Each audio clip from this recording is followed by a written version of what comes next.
Doodlebud, we got pen number 1 from Gravitas Pens up for review. So I was contacted by Ben Walsh to do a review. He wanted to send me a few pens.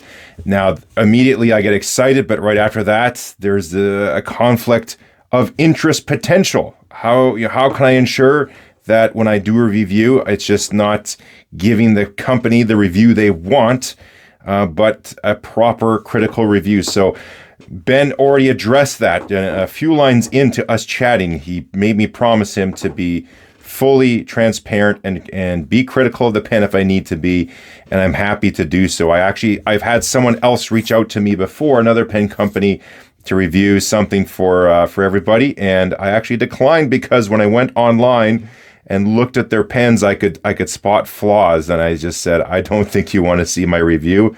But with Ben's, I looked at his page and I saw all his pens. I gave him a look and went, these look pretty good. I would send some my way. So he did. So this is the Pocket fountain pen. This is a full stainless steel. So this is 304 stainless steel. You can see the shape there. I don't need to describe it. You can see it. We got pointed ends. He's got his logo on there. That's actually done via laser ablation. So you can see a zoom up picture I did of that as well. That's a cool way to do the logo. The threads are gorgeous. Like, this is how you uncap or cap the pen. You just spin it off or spin it on. And you can do that with the body as well. Pop it off, pop it back on. Like, it's just, those are good threads when you can do that all day and nothing is snagging or catching or cross-threading. So this is made on a Swiss lathe, by the way, so the minimum feature size he can hold is really good. The details you can pull off to make a pen like that's fantastic. So fits in the hand quite nice. You know, it's a pocket pen, so it's a shorter pen. I got a big size hand, but it fits in there quite well. It's got some respectable, girth to that section as well. On top of that, what really makes it great, you can see those tiny little ridges that are machined into the stainless steel grip section. This has a coating. I'll talk about that in a second. But what that does is that just gives you a super, super nice grip. So it's secure in the hand. Other metal pens, you can contour it. But again, if it's a slick metal pen, it can be slippery. I don't have that problem with this pen at all. Cap comes off. There's that flat spot. I'll show you that in a moment. There's a cool trick. Screws off as well. So the whole thing's stainless steel. This just has a coating. It's going to be a cartridge pen. Even the cartridge he includes, as you can see, it's a Pelican cartridge. And this is the 4001 ink series Royal Blue. So he even gives you a good quality ink to go with your pen out of the gate. On here, so we got metal on metal threads. They are totally fine. One thing that you can potentially have with a pen like this is everything's together. You got it on there. It's in your pocket. You use it throughout the day many times, or it's in your pocket jangling in there, and you go to do it, and sometimes this can come undone. It can get a little bit loose. It's not necessarily going to fall apart, but it can come a little bit loose. I had that happen once the first time I did it, and all I had to do was just give it a little more torque, and it hasn't happened since. But if for whatever reason you find yours is doing that, he even thinks about this ahead of time, you can see there's this little groove. There's this relief that's machined into there. That is specifically to take an O-ring. So if you are having a problem with that, just slip an O-ring in there, and you're not going to have that problem anymore. So even thinks ahead of the game on to fix a potential problem. It's there as well. Now, if you did an O-ring, but you might be able to actually eyedropper this because it's sealed. Yes, it's metal, but it's stainless steel, so it's not going to react.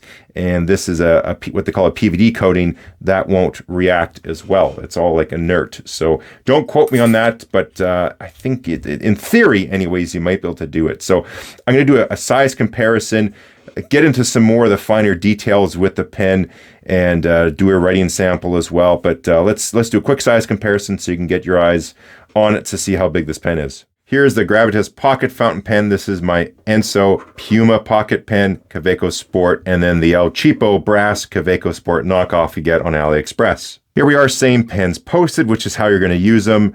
It's very nice size, fits in the hand well. It's got a little more diameter, a little more girth there on the section compared to the Kaweco. That's the one thing I found. I said the length I could get over, but the section diameter is just too small for me. So that's nice. It's a little bit thicker in there. And same with the Enso here. That's one thing I really enjoyed about this pocket pen, because it's got a little more girth to it too. And it also has the number 6 size nib. Here we're using a Yovo nib. In the Enso, they're using a Bach. So let's get into some of the finer little details I noticed on the pen. So, that laser ablation, that was a pretty slick little detail.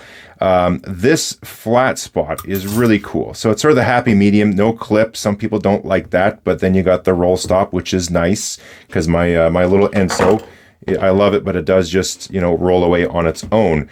But if you take the pen, I discovered this when I was doing a little practicing or reading and writing at bedtime with my daughter. Took the pen and did this. Check out what happened. I know, we're going to spin it. Oh, it landed on the flat, which is good. There we go. Again, lands on the flat. Okay, one more time. See if we can get it to spin for a while. Here we go. You think it's going to land on the flat again? Yeah. It's going to wobble, and look at that. Lands on the flat. Oh, it's on my side. Every single time. I shouldn't have... You say, thank you, Ben Walsh. Thank you, Ben Walsh. For your cool pen. For your cool pen. Okay. So that was a cool little feature on the pen. Doesn't happen every time. You got to know how to spin it right, and it's got to be the right kind of surface. But another little detail on the pen. So the end of most of these sections here, they're typically flat. And so what it does, you'll have it flat. There'll be a bore inside, a little step inside of the cap, and those two surfaces mate and help to seal. And it's also like a depth stop for the pen. We can see here he's got a little angle, a little chamfer on there. And so what that does, there's a corresponding angle down inside here into the cap. It's tough to see, though. It's the first thing you see is the threads, and then it's down in there. It's tough to see with the lighting here, but when they line up, it's not just going to be two flat spots on each other. They're going to go into each other like a cone on cone, sort of a wedge effect type thing. And what that also does, because it's all the way around, it centers the pen. It's going to make the two shapes concentric. So when you put the pen on, the pen body is going to be aligned like perfectly on center. Well, pretty close within machining tolerances of the center line of this.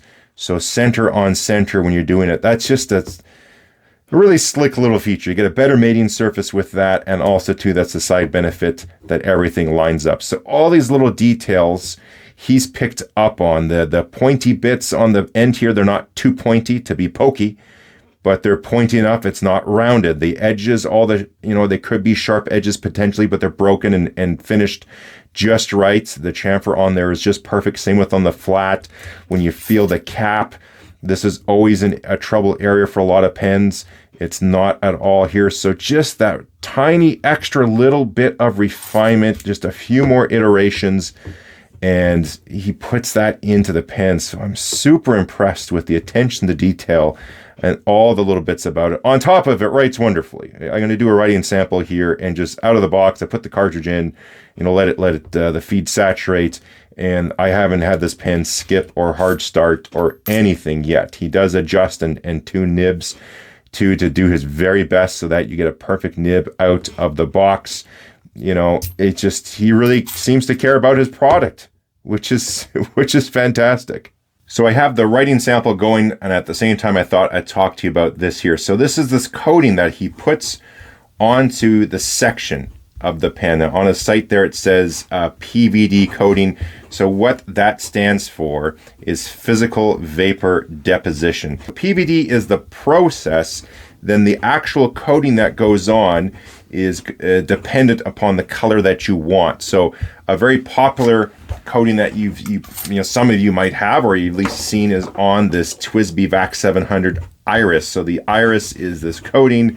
This is done via PVD, and it is a titanium nitride coating that they have on there by the color. So it's quite vibrant and shiny. That's one of the traits of the PVD process when you coat it, is it's nice and very, very shiny, versus, say, anodized like on this end. So it's aluminum, so it's a different process. You get this very glossy, luminous, shiny coating versus the more of the matte finish there as well. So quite nice. And the color is dependent on what elements are being used in the coating. So Ben's actually doing his master's degree in coatings right now, and he can correct me on this as well, but I believe to get the black, they actually use it's a zirconium oxycarbide. That's the chemical makeup, and depending on the temperatures and some of the pressures and whatever gases that you're using in the PVD chamber when you're doing the process, that will also dictate the end color that you have. So even all of that R&D going into, using the right coating on his pen. Ben really cares about that, and so much so has a master's degree on the go to make sure that coatings on these pens are going to be doing the right job. So let's wrap it up with the writing sample, give you a close-up. So we got an extra fine Yovo nib steel, and it writes perfectly. The flow is perfect. The wetness is great. All directions you're going at, it's just perfect whether you're writing slow or fast. It hasn't missed a beat. It goes in your pocket. You take it out, go to write something, whether it's a long or a short note. It does it. Put the cap back on, take it out next time. It writes. I haven't had to skip, hard start, nothing with this pen. So that is bang on. The only thing that might not be for you, styling is one thing, that's your own choice, but it is a heavy little sucker. So a stainless steel pen, all metal, 57 grams, just to give you some contrast. This Enso Italia, which is titanium, is 46 grams. And you can see, this is a full-size pen, right? So it's significantly larger and significantly lighter. But that's just the material choice. It's stainless steel. It's going to be much heavier. If you don't like a heavy little pen, you probably won't like it. But it's quite comfortable. I don't have any issues with it whatsoever. So, yeah, I'm like trying to find a fault with the pen. And like I said, the only one that's a potential little thing is if you can see here, get a little nib creep. Most likely if it's more on the top, but if you get a little nib creep, he keeps that quite a tight, close spacing in there. You could potentially get a little ink on the back there when you cap it and get some on your finger later. But that's about it. Like, that's the only little tiny flaw I could potentially find. He's ahead of it. He's got a really good product, really happy with it as well, and I'm looking forward to going over his other pens. Thanks again to Ben Walsh at Gravitas Pens for sending out some pens to review for all of us to check out here as well. Hope this has helped you out. If you've been eyeing one of these and aren't sure and you want to know a little bit more, I hope this does it for you as well. Overall, like I said multiple times, fantastic build quality. If you have one of these, let us know in the comments how it's working out for you. And also, if there's any little things you found you don't like, just chuck it in the comment. Ben will check it out. He wants to make a great product, so maybe he'll give that a look and adjust for a future pen. Who knows? But thanks again to Ben, and thanks again to you for watching, and we will catch you next time.